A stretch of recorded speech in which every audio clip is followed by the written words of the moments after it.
Newsfirst Newsline with Faraz Shaukat Ali. Good morning, this is Newsline, and joining us this morning is a risk management specialist formerly in the armed forces, and this morning in his role as a risk management specialist, Mr. Parakrama Dissanayake. Good morning to you, Mr. Dissanayake. Thank you for being on Newsline. Morning, Faraz, and thank you very much for inviting me today to have a discussion on this particular subject that you're supposed to. Farah, you are a risk management specialist now, but previously you were in the army, and you sort of you have an almost specialization in ammunition or an exposure to that. In that context, and in the context of what happened in Kosgama, is there history of sort of explosions at armories around the world? Is there such a thing, or is Sri Lanka again on its own on such matters? Yes, Faraz. Now, let me begin by saying that I'm not a specialist, but I am talking as a layman, right, with a little knowledge about arms and explosives, because I've had an exposure to this particular field. And just to answer your question, yes, this is nothing new in this whole world. Say if you go by statistics alone, from about 1988 to about 2012, there have been around 300 such explosive blasts around the world. 300 explosive blasts. So which means it's about 3 explosions in 2 months. Right. Yeah. So it doesn't really mean that it has been a phenomena in almost every country, but of course it has been seen and experienced in most countries. So getting closer to the subject, I think the worst that happened was in 1998 when there was a blast that took place in Rawalpindi, where about 4,000 people were killed. That was in 1998, and most recently, just on the 31st of May, there was another big explosion in one of the biggest ammunition dumps in India, in a place called Polgon in Maharashtra, which is actually about 7,000 acres in extent. So between then and now, there have been so many cases, and in India itself, there was another explosion in Kashmir in 2007. So there is also something that is very striking in almost all these incidents. Many of these explosions have taken place on Sundays. Okay. Yeah, so I don't know why, right, but including the 2 that took place in India, then in Sri Lanka, and some time ago in Congo, Brazzaville in Congo. I see. So the conspiracy theoreticians will be having a field day this morning, trying to work out what the conspiracy is in terms of our own explosion in Kosgama or in Salawa camp. Yeah. So really, that's merely hopefully a coincidence. It is, yeah, because really speaking, a thing like this could happen due to a cyclic effect. Number one, or say 3 reasons.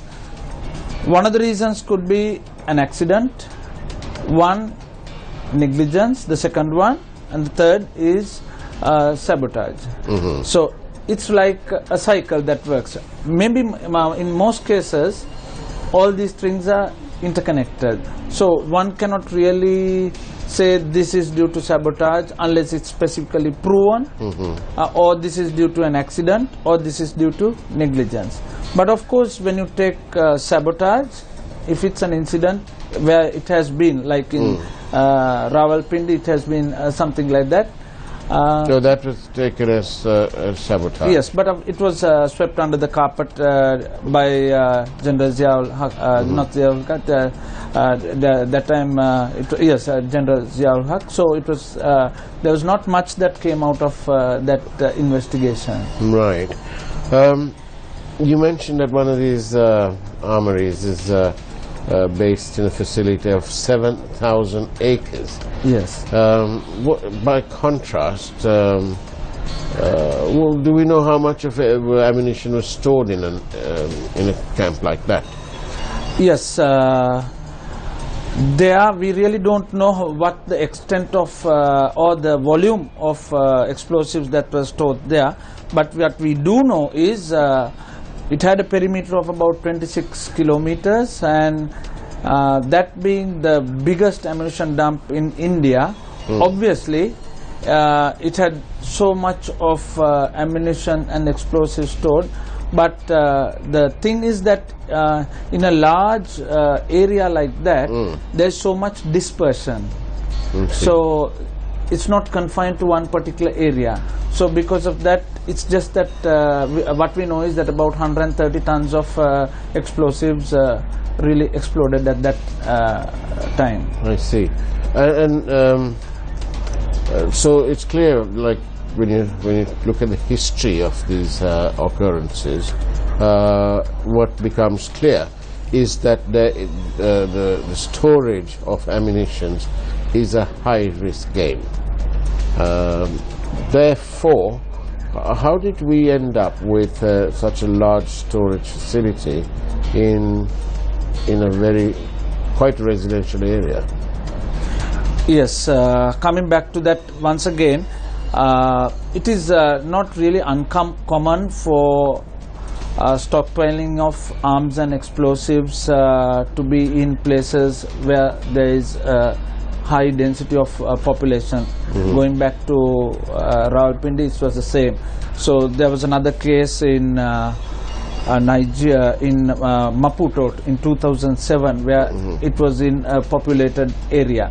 So, but the answer is not that it has to be stored there. It cannot. In today's context, what happens is most countries comply with the United Nations safety regulations in stockpiling arms and ammunition. But for some reason or the other, it has not been done so. But really speaking, it has to be in a place where it's well dispersed, well camouflaged, and in a sparsely populated area. But in this instance, probably there were compelling reasons for it to be done so, mainly financial. And so obviously, how old is this camp? It's not that very old. As you see, it was first taken over by the armed forces a few years ago, and then from time to time there have been many installations in that, military installations co-located there, and this was one of them. I see. So it's not that it was there by design, it just kind of evolved. Yeah, it was not there by design, and it was not there by default as well. Right. Okay. So it was like, you know, in the middle. Yeah. Okay. It was both. Now then, are you able to give us an opinion on what may have gone wrong? Why did we have this explosion? Yes. So if we take our minds back to the incident, it was on the 5th of June, and it was a Sunday. It was not and the time was around mid-evening, and it was not a very sunny evening, nor was it a very humid evening. So it was not kind of where we talk of a situation where it was there was high temperature, as opposed to many other places where such things have happened. So the temperature would have been around 29 to 30 degrees at that time. But obviously something, I feel that it was an accident caused by some kind of fire, possibly an electrical shortage, or Right. Inside the actual storage. Yes, or maybe somebody lit a fire for some reason or the other, and it took. What do you mean lit a fire? Do you mean sort of to burn the garbage? Yeah, burn the garbage, and who knows? Like not that I'm trying to infer anything like that. You know, but when that's absolutely. If it's true, we shall have to whip the person who. Because obviously he or she hasn't died or been injured, because there's only one person who died. Yes. And clearly he wasn't lighting garbage. Yes, true. But what I'm saying is there could have been such situations. So one is an electrical fault, or the other may have been maybe fire. Yeah. So obviously there's no question about that. It was a fire that caused the whole thing. Yes. The ignition part of it, and then it subsequently developed. I see. What do you think is the most likely cause? Is it incorrect storage? There's claim that some of this ammunition, some of it wasn't stored according to internationally accepted standard. Is that Yes, right? there is a possibility of that happening, because you see, due to many reasons, sometimes things cannot be done the proper way it should be done. Like even if you talk about, I'm relating this whole thing to the Indian situation, because we know nothing about what has transpired after the blast itself, but we know little about what happened in India. In India, what happened was in 2013, the Comptroller and Auditor General had recommended some mines to be taken out of that location, because the mines had been exudating. Exudating is like, in technical terms, where it's kind of oozes, but it was not done so. So that was the reason for the blast and connected activity. So similarly, here again, there has to there would have been some kind of weakness or drawback on stockpiling and storage. So obviously there was a situation like that. But again, in countries like Sri Lanka, what happens is, I told you, it doesn't happen only in Sri Lanka, but it happens in almost any country, because there are restrictions on management and finances. Now we have reports that around 8,000 tons of ammunition went up in flames. Now is that quite a significant amount, 8,000 tons? It is a significant amount, 8,000 tons. So can you contrast that by saying to us, how many tons do you think the army used in the last 2 months, the war, for example? I'm sorry, I can't comment on that, because I don't know anything, but I can draw comparisons. Like in 2012, again, in Russia, 4,000 tons of ammunition exploded. So that was a huge amount. So it could have been a lot, looking at the pictures and what the billowing smoke and that kind of thing. But I really cannot estimate as to how much of volume there was, but I'm sure there was significant amount. You talk about Koskama. Sorry? In Salawa. Yes. Right. Yes. We'll discuss that more after this short break. Don't go away. Stay tuned to Newsline. We'll be right back. Good morning again, and welcome back to Newsline. Thank you for being with us. And our guest this morning is Mr. Parakramadisanaika, a risk management specialist. Para, we were talking about the amount, the volume or the quantity of what went up in flames. And we have reports somewhere, I think somebody's officially quoted as saying about 8,000 tons. 8,000 tons. Does that mean that we don't have very much left now in case there's a problem and we need to use, if we are after all a country that's emerged from a rather severe conflict, And what I'm trying to ask you is, do you think we've got enough left in case some trouble starts again? Okay, to answer that question, through what I have read in the newspapers is that this amount of ammunition and explosives was stored there for resale. I'm not sure whether it is so, but if that was the case, then obviously we had things in excess. So there's no problem at all, if that was true and correct. But if not, if you see, go through the pictures of what kind of ammunition that exploded and you know where it had fallen, it was all mostly heavy caliber ammunition. So in case there is a situation which we don't see in the foreseeable future, there are no indications, there is nothing to say that there is something like that.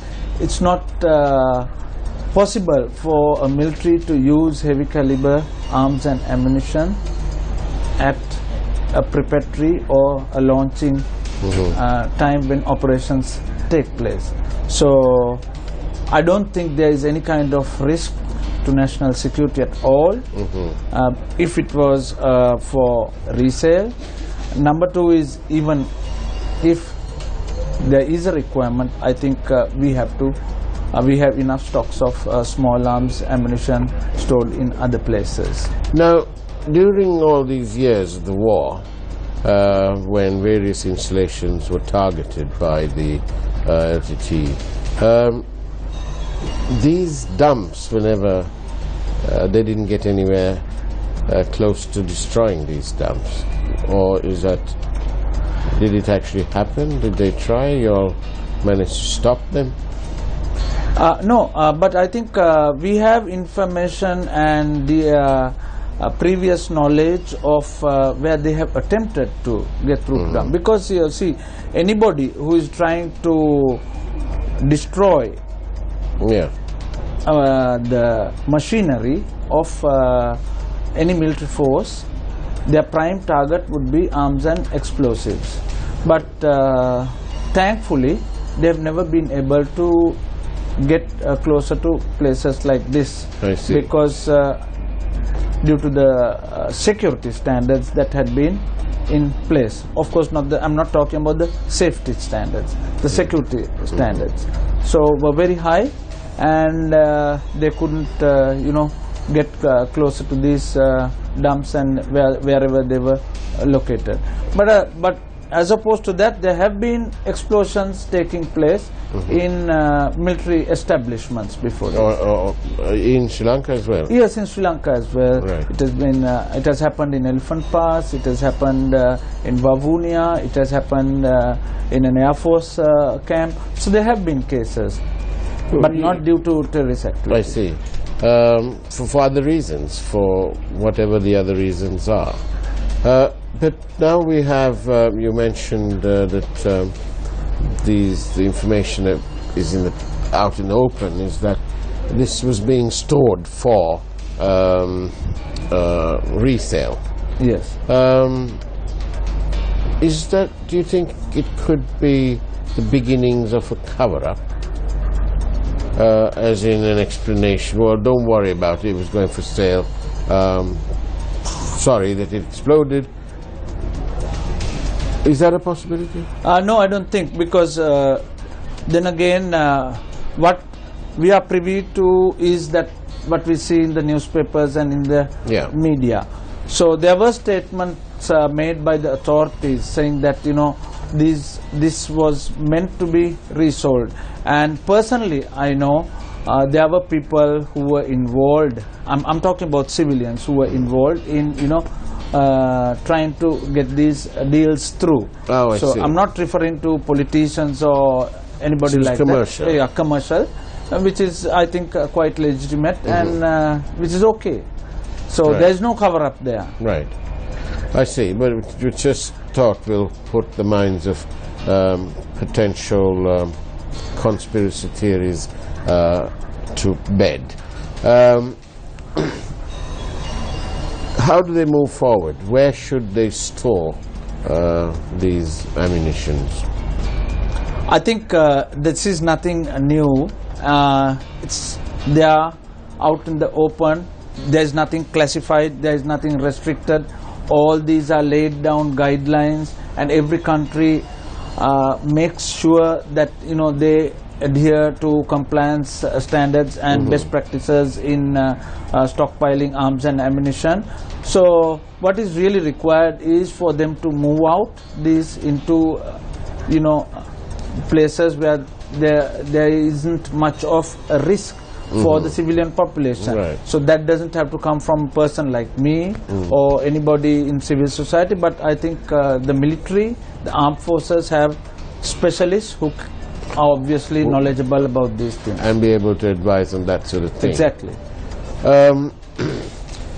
Now then, so what you're saying is that we don't need to be worried from a security point of view. We've got enough to look after the country. Definitely, because I don't think there is a requirement for heavy ammunition and explosives to be used in any kind of conflict in the foreseeable future. So there's no problem at all in that context. But going forward, there might be a requirement, and that's something that we have to think when it really occurs, not at this point. I see. And the Sri Lankan military experience, has it been exported to the rest of the world, or are we going around doing road shows and telling everyone who wants to listen, this is how it's done, this is how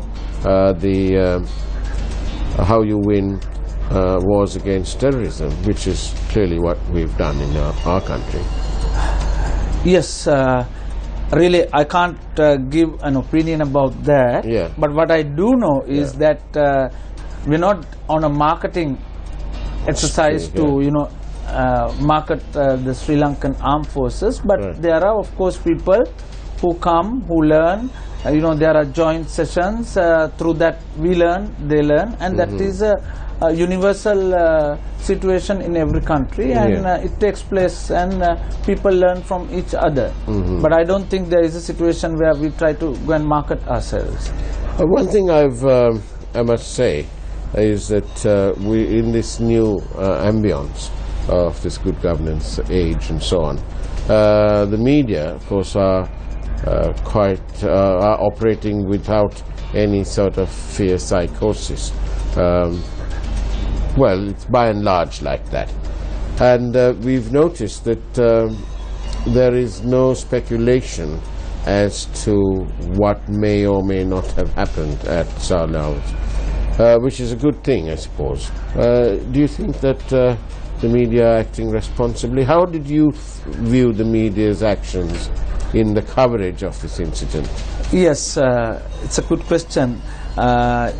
Of course, talking about speculation, I read in an article that was actually what prompted me to come out in the open, where an expert talks about the theory of conspiracy even 24 hours, even before 48 hours after the incident had taken place. Right. So I was wondering to myself, what kind of expert is this? And that too a foreign expert who has had no access to the area, who has had no access to the military personnel who were there, who didn't have any access to the information that was available. So there, the media, I think, didn't do justice, but they went wrong. But by and large, I feel the media, I'm not talking about individual channels and individual parties, but they did a job. But what I did see was that some organizations tried to blow up the situation where there was going to be a confrontational situation between the military and the civilians. I see. So taking your mind back to the Ratupaswala incident many years ago, the army won a war. They were heroes. But immediately after that, with the Ratupaswala incident, of course there would have been shortcomings, weaknesses on the part of the military, but people just started to hate the military. But luckily or fortunately in this instance, although some tried to portray that, you know, the army was not helping them, you know, they were only trying to take care of themselves and, you know, look after themselves. There was swift action, and because of that, this tension diffused, and there was, you know, other involvement as well. So I think it was a balanced kind of approach, but it was fortunate that it happened that way. But there were many other aspects that the media should have concentrated on as well. You're a former army man.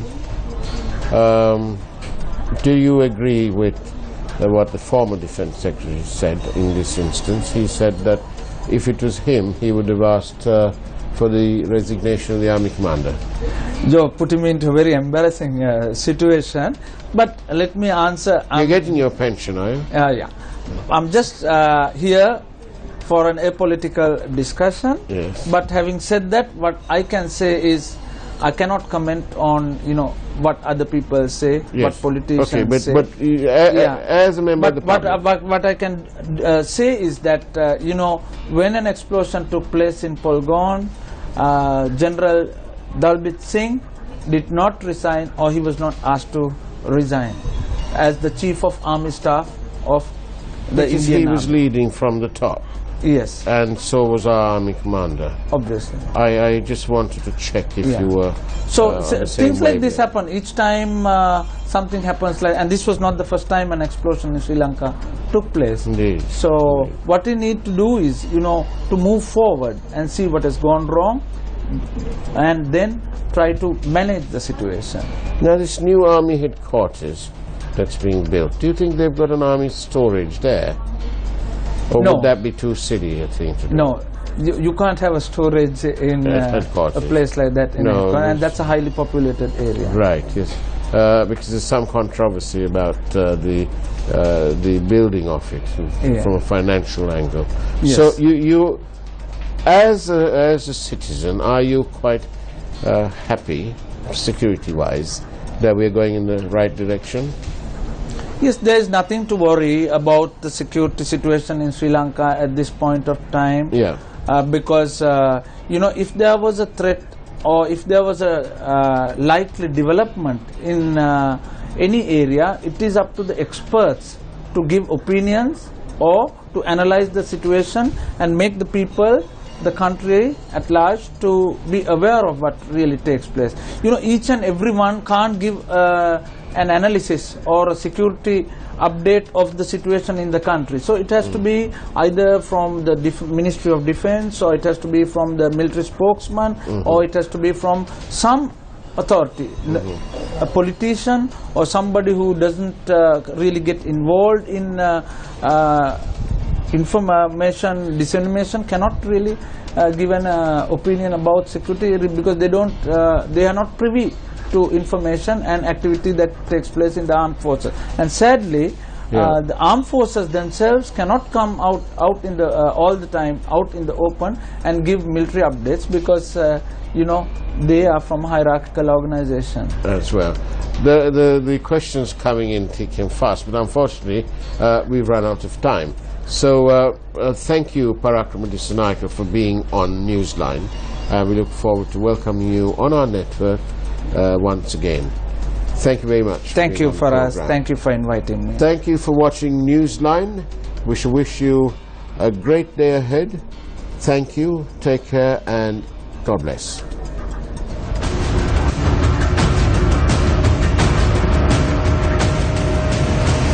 Newsfirst Newsline with Faraz Shaukat Ali.